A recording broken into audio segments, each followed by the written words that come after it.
Online Big Blue, bringing you the best in New York Giants sports talk and entertainment. Well, you know what? It's the day after.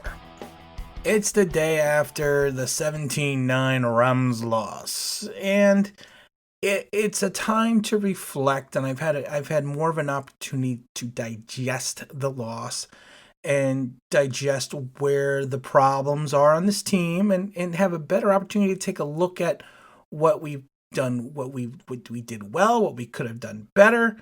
And honestly, through the thick and the thin, it all falls back on Daniel Jones. And I'm not sitting there saying that the Giants made a mistake by drafting him 6 overall in 19. I'm not saying he's not going to be the quarterback of the future.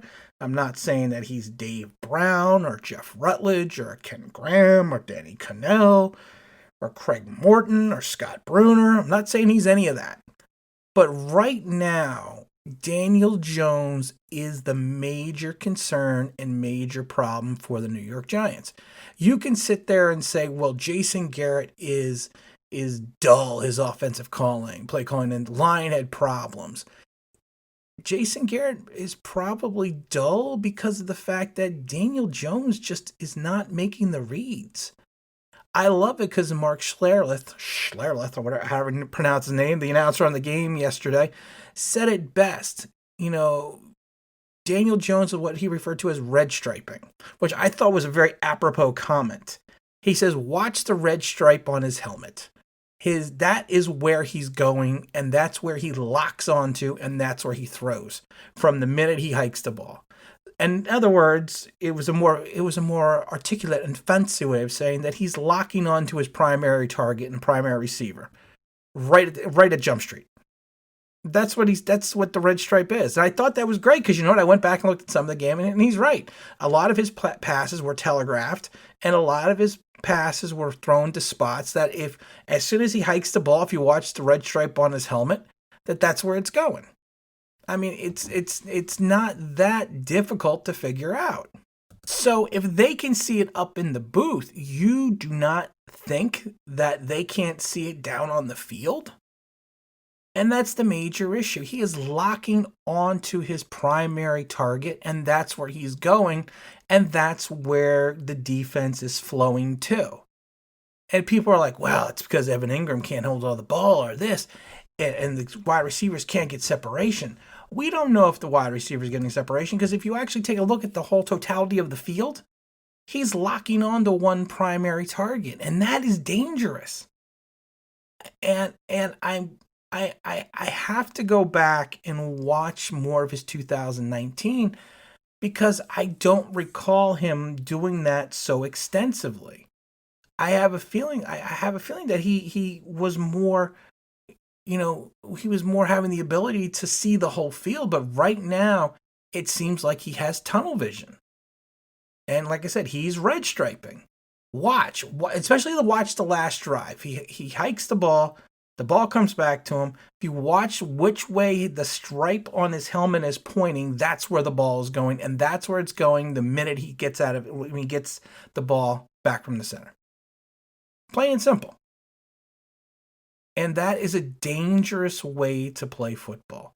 Right now, Daniel Jones is on track to throw 8 touchdown passes for the season.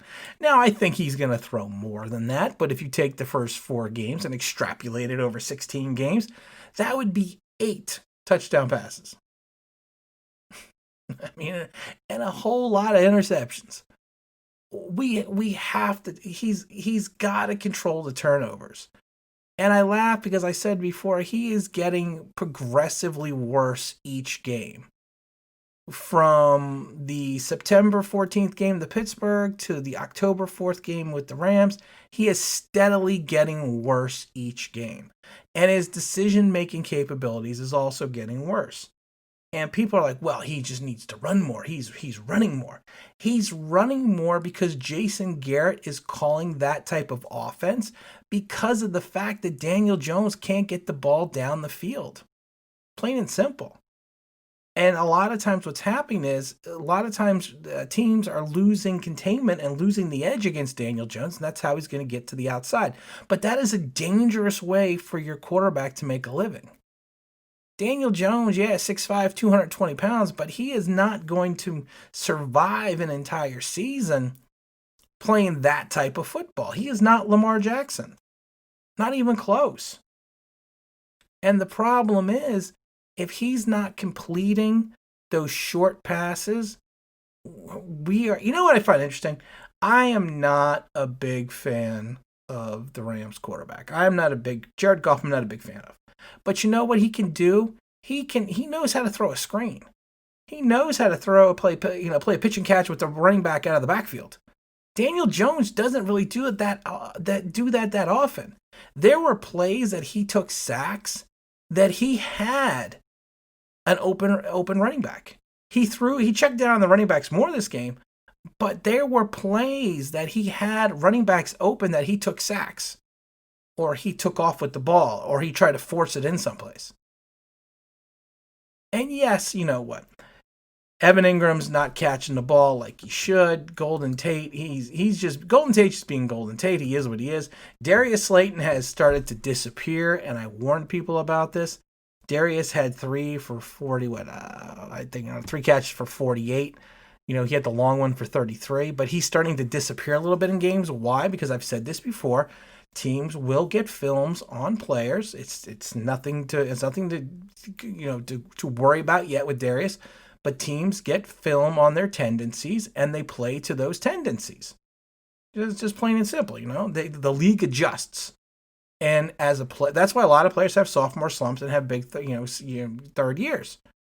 But the question is, now Darius just has to make the proper adjustments, and I think he has the talent to do that, so I'm not worried about Darius.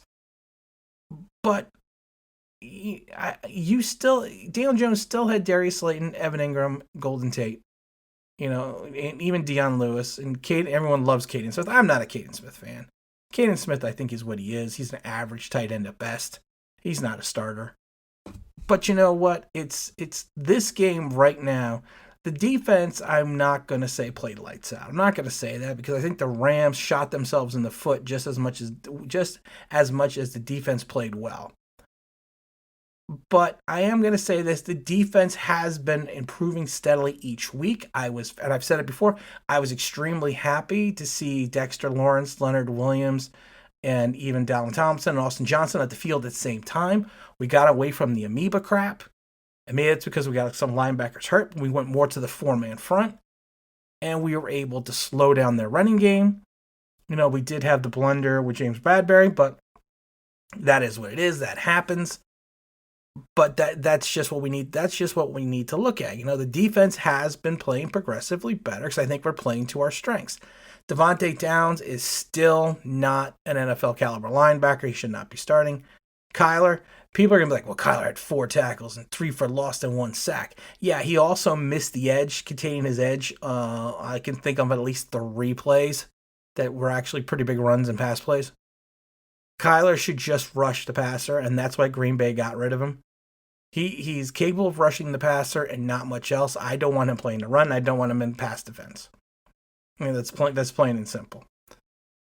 But right now, like I said, you cannot put the blame on this fiasco on Jason Garrett. You cannot put the blame on the offensive line. Yes, the offensive line gave up 5 sacks, but you know what? They played steadily better as the game progressed. You cannot blame the play calling because the play calling is dictated by how your quarterback is playing. If your quarterback can't hit the broadside of a barn, you're not going to sit there and throw the ball 30, 40 times a game. You're going to play to your quarterback's strengths. And right now, Daniel Jones' only strength is running the ball. And that's only going to last so long. He's not Michael Vick. He's not, like I said, he's not Lamar Jackson. And with him locking onto his primary targets, that's going to get dangerous against really good teams. I laugh right now that Washington and Dallas are tied for the division lead, 1-3. Dallas is going to be 2-3 next week, and we're going to be 0-5. And I'm not saying that to be rude. I'm not saying that to be mean. I'm not saying that to be facetious. I'm just saying that this is a badly constructed offense with a quarterback who had a better year when he had a quarterback guru teaching him as a head coach. And you know what? Like I said, I hated Pat Shurmur. I've said it a million times, but Pat Shurmur knows how to coach a quarterback. And I don't think Jason Garrett or Joe Judge have that capability. Look how lights out Dak Prescott's gone under McCarthy.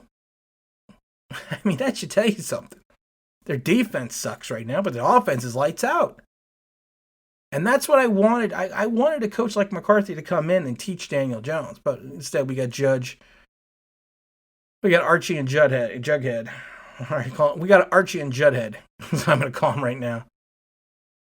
And you know what? You know what really kills me? I love it when the Giants were down by 8, and the announcers and everyone are going, this is a 1-score game. No, and that's when they went on, 4th and whatever, late in the fourth quarter, and they actually didn't get it. And I love that theory because they could have kicked the field goal, and they could have been down by 5. And you still need a touchdown either way. But you know what? If you are down by 8 and you get a touchdown and you do not get the 2-point conversion, you are still down by 2 and need a field goal. And the way your defense is playing, you should let your defense get back on the field. It reminds me of the Giants defense of the early 80s when they, and I think, I forget who said it, but they would walk off the field and tell the offense, hey, listen, you hold them here. We'll try to score on defense. And that's what the Giant defense is going to need to do. We need to get some more turnovers. We need to find a way to punch it in the end zone because the offense isn't going to do it. And Nick Gates getting into it with Aaron Donald. Oh my God, man. I know people are like, well, that just shows how tough he is. Yeah, you know what? He got an offsetting penalty for showing how tough he was. Because Donald would have been hit with the 15-yarder if Gates didn't retaliate. So, I mean, come on. I don't want to hear that shit either. And I don't want to see, and Kyler Freckwell, I don't want to see you blowing kisses when you get a sack when your team is 0-4. I don't want to see that. I would like to see some people get angry that we're 0-4. Like I said, I predicted we were going to go 1-4 these first 5 games, but I'm not predicting a win against Dallas anymore. Dallas has got problems, but Dallas has still scored 126 points. The Giants have scored 47. And I know Dallas has given up Dallas has scored 126 points. They've given up 146. But the Giants have only scored 47, and they've only given up 96 points. Which is second only to Philadelphia. It's the Daniel Jones factor. Like I said, I don't want to hit. I'm always saying I don't want to hit the panic button. I'm hitting the panic button. I'm hitting the panic button. I'm hitting the parachute button. I'm hitting every button I can find in the control room because right now we need to fix the Daniel Jones problem. If we do not fix the Daniel Jones problem, we are going to set this franchise back another 3 years. And if Joe Judge doesn't start coaching this up like he's supposed to be the big teacher, I don't want any more Joe Judge speeches how the team is buying into it. Yeah, we hit 0-8. Team ain't going to be buying into shit. Let's just be honest. So let's fix our quarterback. Let's patch some of the issues we have on the defense, and let's try to win a game. I am no longer even predicting 6 wins. I'm predicting maybe 2, because this is just getting worse and worse every week. And that's all I'm going to say right now. I'll be cheerier on Tuesday. And again, this is Tim with Online Big Blue, bringing you the best in New York Giants sports talk and entertainment. And as always, if you could subscribe, if you could ring that bell, I think you know what that means. That'd be awesome.